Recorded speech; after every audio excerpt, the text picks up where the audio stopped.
ಓಂ ಶ್ರೀ ಗುರುಭ್ಯೋ ನಮಃ. ಹರಿ ಓಂ. ಶ್ಲೋಕಾಧ್ಯಯನಂ ಇತ್ಯಸ್ಯಾಂ ಮಾಲಿಕಾಯಾಂ ಅದ್ಯತನ ಶ್ಲೋಕಃ ಅತ್ರ ಯುಷ್ಮಾಕಂ ಪುರತಃ.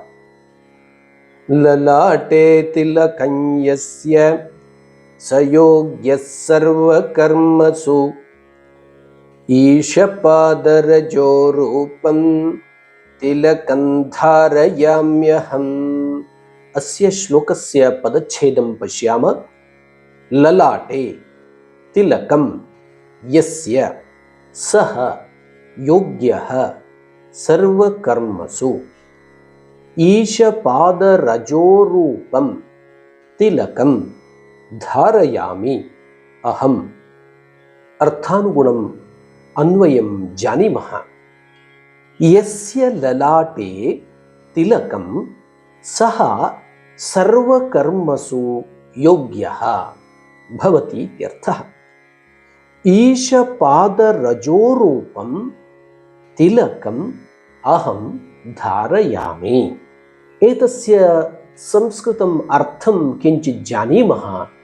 ತಿಲಕಸ್ಯ ಧಾರಣ ಸಂದರ್ಭೆ ಏನಂ ಶ್ಲೋಕಂ ವಯಂ ಗಾಯಾಮ. अस्मिन् श्लोके अयं विचारः अस्ति. तिलकं यद् भवति तत्तु ईश्वरस्य भगवतः पादस्य रजोरूपं भवति.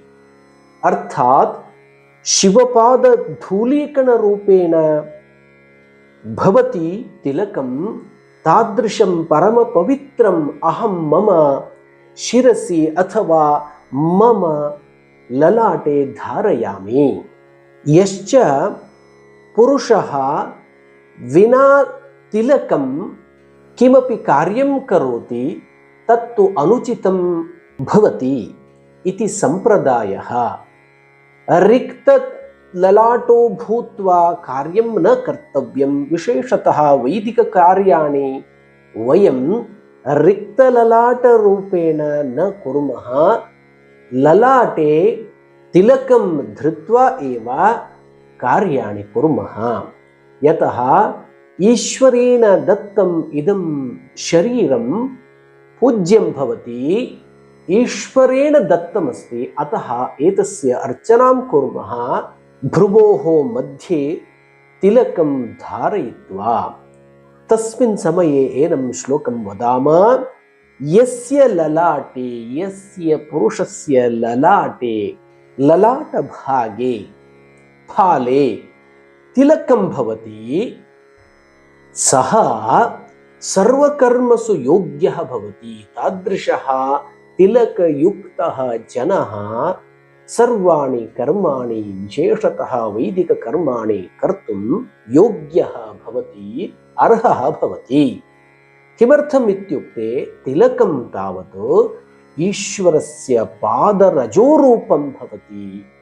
अतः अहं तादृशं पूज्यं पवित्रं तिलकं धारयामि इत्यर्थः. अयं श्लोकः अनुष्टुप् छन्दसि विद्यते. एकवारं गायाम, अभ्यासं करवाम. ललाटे तिलकं यस्य स योग्यः सर्वकर्मसु ईशपादरजोरूपं तिलकं धारयाम्यहम्. एतस्य अभ्यासं कुर्वन्तु. पुनरपि एकं श्लोकं स्वीकृत्य आगमिष्यामि. तावत्पर्यन्तं शुभमस्तु. धन्यवादः.